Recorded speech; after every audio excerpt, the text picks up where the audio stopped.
Welcome back to the GTN Show, and welcome back from Hawaii, James. Do you even know what time of day it is?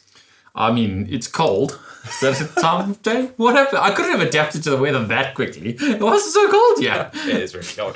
Well, this week in the world of triathlon, we have some controversy around the World Triathlon election. Plus some controversy at Kona because there's suspected sabotage of some of the top bikes. What? Yeah, we've also got the T100 Dubai start list, Training Peaks virtual training platform, and a new watch from Coros, and one for you.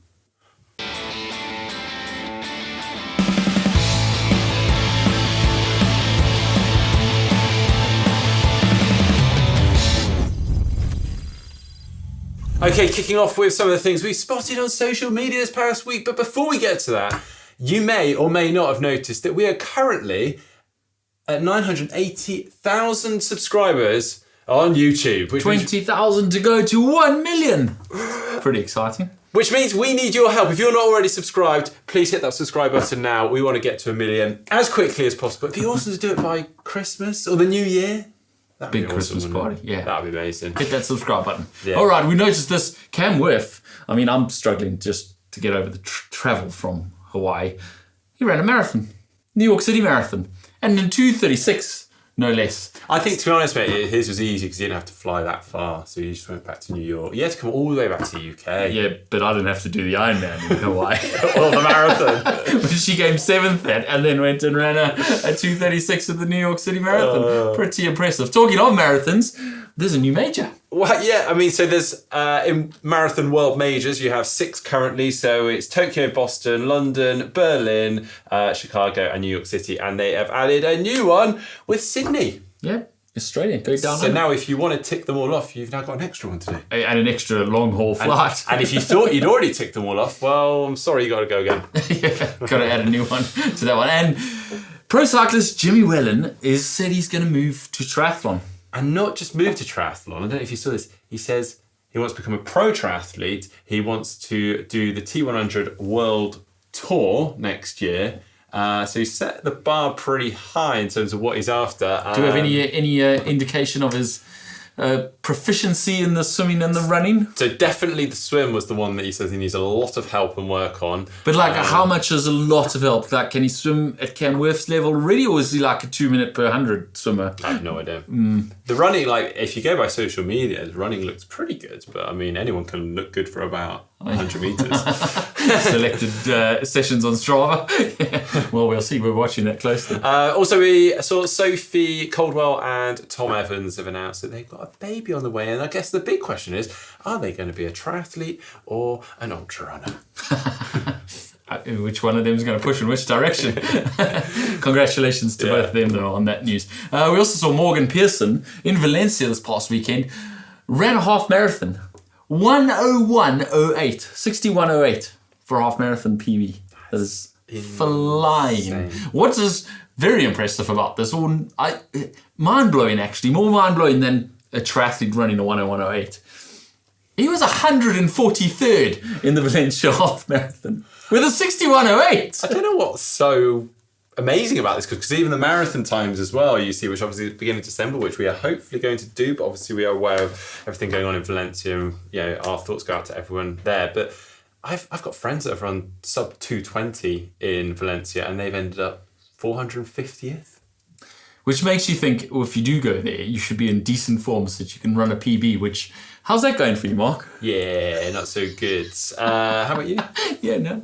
Anyway, moving on quickly. Moving along. Matt Hansen ran the second fastest time in Kona to finish 10th, and promptly went home and got knee surgery. He has been struggling with an injury for a little while, a knee issue since Boulder 70.3.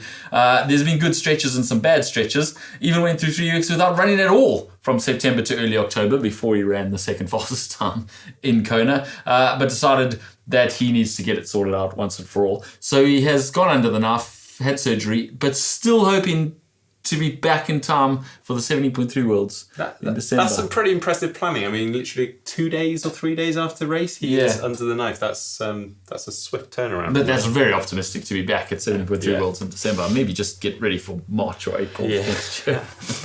This weekend we also had a Super Tri. We'll get on to results of that shortly, but I don't know if you saw this. Jeanne Lehair had a bit of a mare.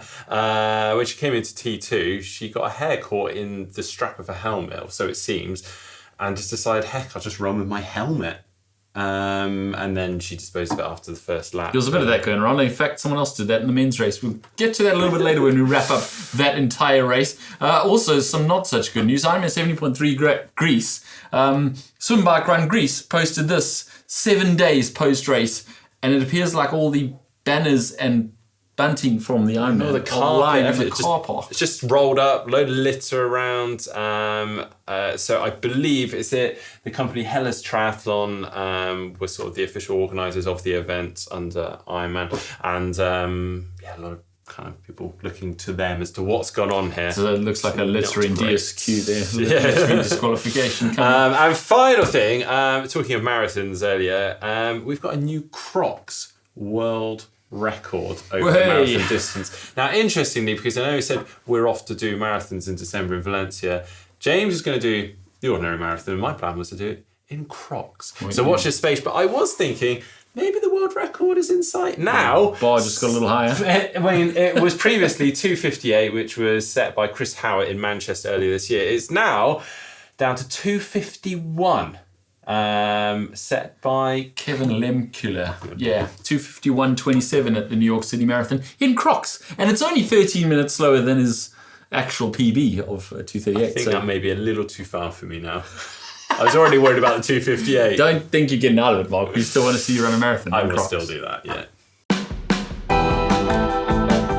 Okay, on to the Tri News and a couple of controversial topics to kick off with. Bit of suspicion in the triathlon world. So first off, the World Triathlon President election actually happened just a couple of weeks ago after the World Champs in Spain.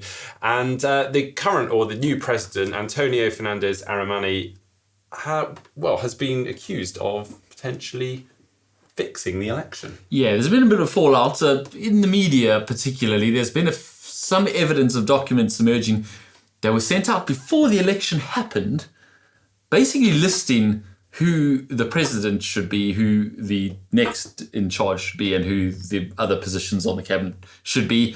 And then the election happened, and that was exactly how it all panned out. To the T. Yeah, and it sounds like Aramani has actually been working alongside Marisol Casado, who's been the president for 16 years. He was the Secretary General for the last since 2016, I believe. So they are very close already, and it sounds like it was all kind of in-house, kind of strings were pulled, people were convinced, and there's been a few whistleblowers who have come forward and said that they were spoken to beforehand, that they were even influenced or even bullied, and then a few of the other people who were in the running for the presidential election have sent letters to the IOC, which is obviously the federation that oversees everything, and said something's not right here. Apparently the first letters on this regard were sent on the 10th of October, long before the election even happened, saying, please step in before the election happens. This has not been run fairly and freely and needs to be addressed.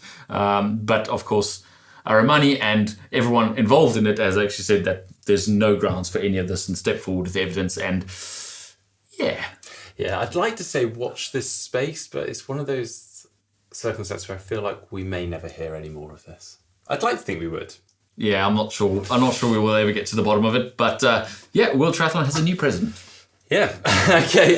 Now, did you hear about this Kona age group scandal? I did. Social media's been kicking off a little bit about this over the last few days. It sounds like, well, from what social media is saying, someone was running around transition before the start, particularly to one age group, and causing mischief. Yeah, so it's the 35 to 39 age group category at the Ironman World Championships in Kona, and a number of pre-race favourites seem to be targeted, and this is kind of on race morning. So some of these athletes noticed stuff on their bikes or things that happened to their bikes before they got into the swim, and unfortunately others found out only once they come out of the swim in T1. So one of which was Lars Vickert, who was the chap you may remember set that ridiculously fast Ironman age group world record early this year, 7:50. Now he noticed that the bolt on his seat post clamp was actually loose on the morning of the race, just before he went into swim, sorted that out, and then came out T1 and actually found that his rear tyre was flat. Tom De Bruyn, who is the 2022 Kona Ironman World Championship winner for that age group, also arrived in T1 to find that there was no air in one of his tyres. Fritz Ferner, Alex Stewart also found that seat post bolts were loosened, and then Dale Taylor claims that he had gear issues that weren't present before the race. Yeah, which all is a little bit suspicious because, I mean, most of those things, you know, 1-2 of those things, that happens. Race day morning, sometimes tyres don't seal properly or something happens on the way in, or you just don't tighten the valve properly and the air goes out while you're in the swim. Occasionally you might even have a seat post bolt that's loose. But when multiple guys in the same age group have the same thing, and now many people would go, well, it'd be so obvious if someone was tampering with your bike or letting the air out of your tyres. It would be so obvious. But you've got to understand how frantic and tight that Kona pier is in transition. There are thousands of people. They were all letting air in and out of their tyres. They were all pumping up tyres. Hands are going everywhere. Very easily you could loosen a bolt here, let some air out there. But you would also have to be going around with like a list of numbers finding the bikes. So there have to be a fair amount of pre-planning, and I don't really know where I'll land on this one. It seems so far-fetched to me, but also at the same time, when you add all this together, you know, hang on, something is a bit weird and amiss here. Now, obviously, all of this has been put forward to Ironman, and they said they are looking into it, and they're actually trying to review any video footage that they have on T1. So hopefully we will find out a little bit more on this. Interesting. I mean, it's probably worth saying who the results were. Miao Hao from China took the win in that age group. Neil Eddy in second, and Lars Vickert was third. And Neil Eddy actually said that his T2 bag seemed to have been tampered with, and all his nutrition was missing from it. Well, which would be a lot more involved for someone. Yeah, because no one has access to those. Yeah. So that sounds. Yeah, I'm not sure. Maybe he just forgot to put his nutrition. Sorry, Neil. Yeah, dodgy though. All right, on to the T100 Dubai start lists. Yeah, the final is coming. It's the final of the series, and obviously all the big names are there. There is extra points for this one, so it makes a bit of a difference into the whole series. Obviously, all of the athletes count 4 races. One of them has to be the 4 races plus the grand final, so 5 races out of the series, except for those who went to the Olympic Games because they got a special dispensation to not count 4 races. In fact, they were supposed to count 3 races and the grand final, but then obviously they cancelled the grand final, so there were 1 less race. So that's 2 races, an average of those, and the grand final. But still, the grand final counts for a lot more points than the rest. And there is a lot of money on the line for this. $210,000 for the series winner. Yeah, a lot of money on the line. And then also for subsequent years. So if you are wanting to be part of the T100 World Tour for next year, where you finish in terms of that PTO T100 ranking, very much sets you up for that. So if you're top 10, guaranteed a start, should you want to take it for next year. And then it's the next 6 are chosen by the PTO, are based on their 2024 performances. And then they've got 4 hot shots. Yeah, plus, of course, they've got wild cards who, if they perform well, could get an invitation to the grand final. So we actually have more than 20 athletes on the start line for both the men and women at this, because they've invited some of those wild cards who did well, like Carl Smith or Yuri Kulin, to come and throw their hat in the ring at the grand final. It promises to be pretty exciting racing, although there are a fair few people on that start list, particularly on the men's side, having just had Kona, who you kind of think, well, they're not going to play much of a role, are they? Well, yeah, the likes of Sam Laidlow spring to mind. I mean, Magnus Ditlev, I mean, he's second on the rankings, like everything to play for in Dubai. But also, 3 weeks after Kona and going to the well, and Magnus Ditlev went to the well, he's surely not going to be firing all cylinders in Dubai for a 100k race. It's only 100k though, isn't it? Well, it'll be interesting to watch. Now it's time for What the Tech. And Training Peaks have launched an online training platform, like an online bike platform, like Zwift. They've acquired Indivelo, who have been doing this for a little while, and they've acquired it and launched it as the Training Peaks Virtual. And it offers a lot of the stuff that you would see in Zwift. Virtual racing, virtual riding, virtual worlds.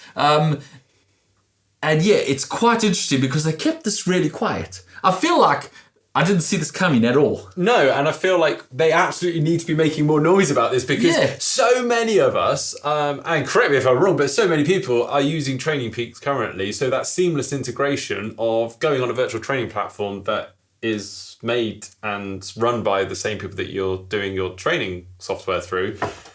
Yeah, it's a no-brainer. And it's free to anyone who is currently using Training Peaks until at least March 2025. In fact, it's free to even if you've got a basic Training Peaks account until then. And then thereafter, if you've got a premium Training Peaks account, it will still be included. It features realistic riding, including tactics and race simulation. It's seamless integration with all your workouts, obviously with their Training Peaks platform.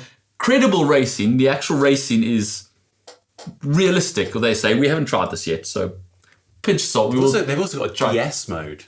What is it? Like a director sportif. I don't know what that means, but I am very much looking forward to being in your ear whilst you're racing. Shouting it means you can get in the car and swear at the other riders over the radio. Yeah, community features, so it has realistic group rides, etc., where you can ride with your mates, and then of course it's available, as we say, to anyone who has a Training Peaks account until March 2025. Now the question really is, what is the reaction going to be to the industry? Like, is someone, a big player like Training Peaks, going into this virtual riding industry, going to get Zwift to step up and go, well, okay, well, if that's what you're going to do, we're going to start a training hub?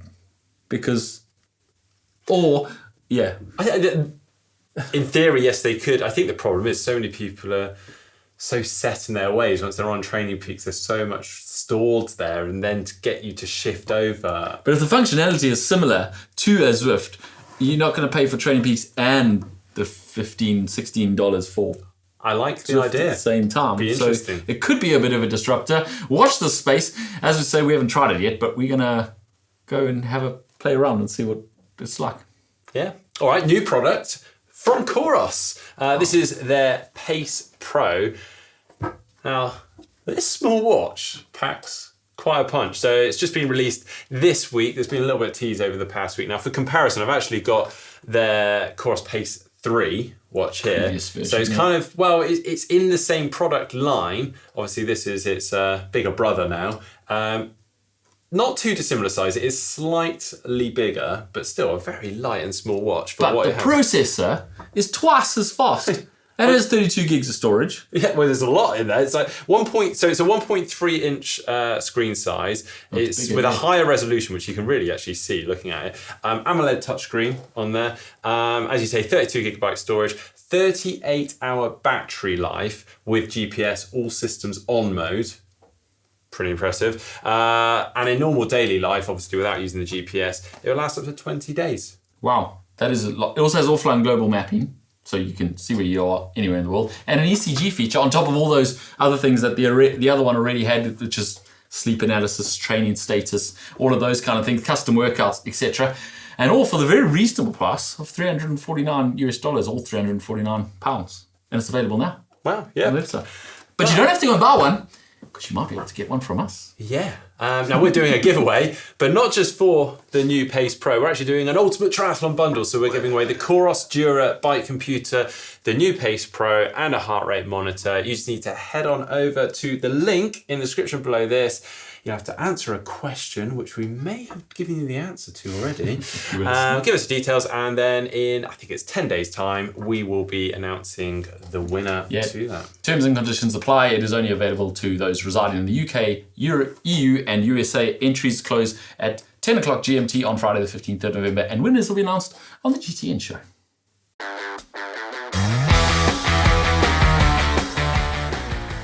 Now for your race news, and it was the Super Tri Grand Finale in Neom, Saudi Arabia. That name still gets me. Neom. Georgia Taylor Brown needed fourth to take the title for the series. unless Jean Leher finished first, in which case she needed third. But Cassandra Burgon was in sublime form, and it didn't actually look like anyone was going to challenge her for the win. Jean Leher did put up a good fight, as we said earlier. Even with a helmet. She did run with the helmet in her hand the whole way around. I would have been inclined to just put it back on the I thought that too. I was watching it. I thought she was like holding this hand, then she was holding this hand, then she was trying to hold the straps while she was running. I was like, you know what the best place is for a helmet, right? Where it fits really well. Yeah. But then you think about all the social media flack afterwards. Maybe it's the right call. Yeah, anyway, Jean Leher did give Cassandra Burgon a good fight all the way up until the finish line, pretty much. But Cassandra Burgon was just too strong and ran away with it. Behind her, Georgia Taylor-Brown could actually see those two going into the final straight. So she kind of knew that all she needed was fourth to take the series title, but Beth Potter was running her down rapidly at the end there, and she actually got fourth place by only 2 seconds. I actually saw a clip Very afterwards tight of racing. Georgia, and she was walking around for quite a while after trying to figure out if she had actually got the series title. Right. So she still wasn't sure herself. Oh, well, she did get it by 2 seconds, because if Beth Potter had beaten her by those 2 seconds, she wouldn't have won it, but she did win it. So Cassandra Burgon took the day, Jean Leher in second, Leonie Perriot in third, Georgia Taylor-Brown was in fourth, which was enough to take the entire series ahead of Jean Leher, Cassandra Burgon in third in the series. Nice tidy 30k. Yeah. She got, if she got 80k, she would have lost 30k if she'd... Oh, sorry, stepped yes, off. of course. She got 80k for the win. She would have only got 50,000 for second. So that 2 seconds that she outsprinted Beth Potter by was worth $30,000. Yeah. On to the men's race, as we mentioned earlier, there was also another helmet faux pas in this race, and it was from Hayden Wild. Yeah, he came into transition and looked quite cool, calm and collected. He pulled his shoes on, and then he sprinted off with the helmet still on his head, and he ran a whole lap with his helmet on his head. He didn't get a penalty because there's nothing illegal about carrying a helmet around the entire run course, as long as you don't discard it part way and you put it in transition, which he did after a lap, so it didn't cost him anything except maybe a bit of street cred, because he didn't look very cool. But then it came down to an epic final sprint. And if you haven't watched it or didn't watch it, go back and watch the replay, because this one is one for the triathlon ages. It was an epic sprint. It was the three main protagonists for the entire year of short course racing, basically. It was Alexis, Hayden Wild, and Leo Berger. They all came down to the sprint, and they kept changing the lead. Berger went to the front, then Wild went to the front, then Yi got gapped a little bit, came all the way back up to them, went to the front, and then went back to the back, and then right at the last minute he ducked down the inside past Leo Berger. Alexis took the win. Leo Berger was out-sprinted on that final straight by Hayden Wild, who took second, and Leo Berger in third. So very exciting racing, and yeah, I would say that Super Tri once again delivers the goods when it comes to short, fast, exciting racing. There was a little bit of drama too with crashes and stuff. Taylor Spivey came down. It was really windy, and obviously they're out in the desert, so it was choppy on the swim, and then the sand was like blowing across fresh, new, tarred surfaces, and it's just really, just sketchy. Yeah. But only a couple went down in the whole race, so very exciting. Hayden Wild took the entire series with his second place there. Leo Berger in second. Tim Helwig running out in third. Now, I don't know about you, I did really enjoy that finish. My toxic trait is seeing someone like Alex Yee striding out to the finish, and he just looks so good, doesn't he, with that really big stride, going, God, that looks so good. I could probably run like that. Do you ever think that? Like that, no, inspired. I'm like, oh yeah, I want to go running, and I'll probably look like that. No, I have to say there were a few times when I was watching Kona where I thought, I'll miss, yeah, and then but with a very brief moment, and then I was like, you know what, I'm gonna go get a beer and watch these guys. So. Yeah, true. Anyway, other races this weekend, we had the Noosa Triathlon, and the Queen of Noosa, Ashley Gentle, took the win, her 11th win at Noosa and 10th in a row. Yeah, undisputed Queen of Noosa now. I don't think that title's ever been taken away. Do you reckon she ever has a year where she's like, I just really can't be bothered today? Well, but God, I best go for number 12. It does show that she's in really good form going into that final in T100 in Dubai too. So congratulations to her. Rochelle Hill in second there with Natalie van Koeverden in third. On the men's side, Jamie Riddle from South Africa, who has denounced that he is stepping away from short course and making the transition up to middle distance, not quite long distance, we'll call it middle distance. But obviously got on his time trial bike and he went to Noosa. And actually, Braden Mercer led out the swim. Then Jamie Riddle put some time into everyone on the bike, got off the bike in front. But I think he overbiked a little bit because Braden Mercer outran him. And then so did Taylor Reid, who eventually finished second, with Luke Villian in third. So Jamie Riddle ran in for fourth.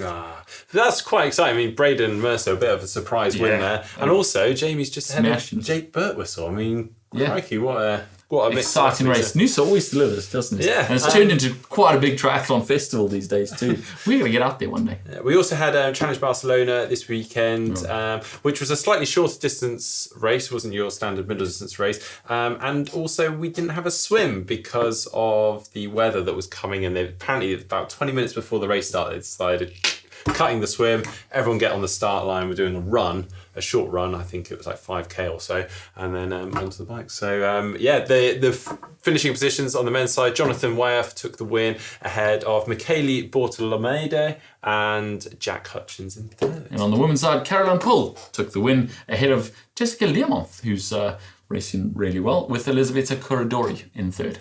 And on to Try Spy. All right, last week's photo was this. Now, I don't think anyone got it wrong.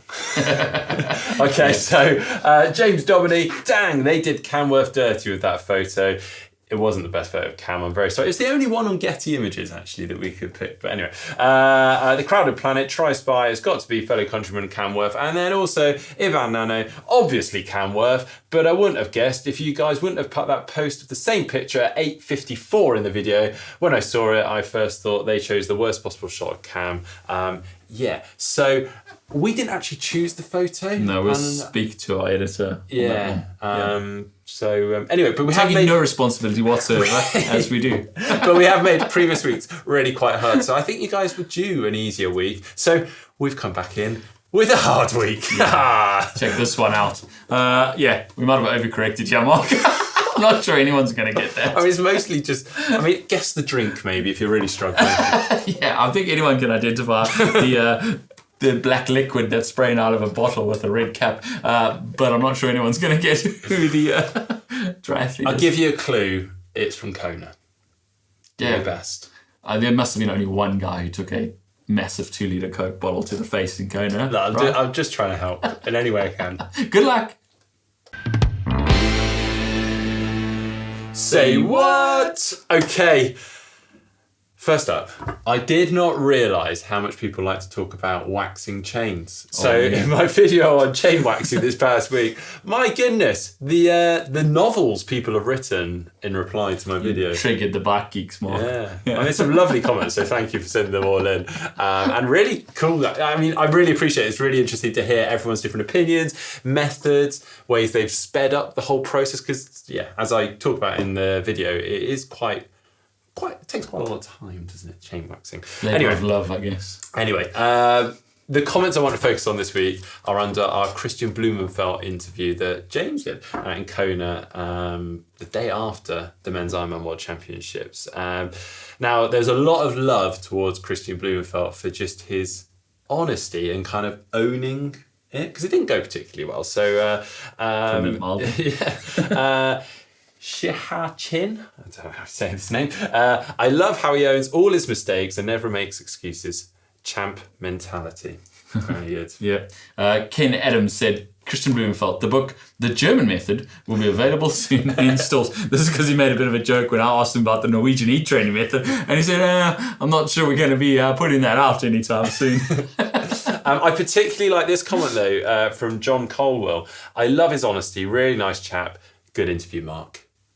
What? I am actually coping with the jet lag quite well, because what I did is I flew straight out for that interview and back, and I didn't get into the time zone. So. To be fair, Mark did send me some of the questions that I did put to Christian Blumenfeld, so I'm going to give him some of the credit. It was a great interview, but it was James, just for the record. We wear name badges from now on. In case you were confused. If you're looking for something to watch on the channel right now, Mark did a little very interesting video on the nicest TT bike you've never heard of, Titanium. Titanium. There's a song about that, isn't there? I don't know. We know. Anyway, also coming up on the channel, secret products the pros used in Kona. We got there eventually. And is base training a waste of time? So watch this space. If you enjoyed the show today, please give it a thumbs up, give it a like. See you next time. Cheers.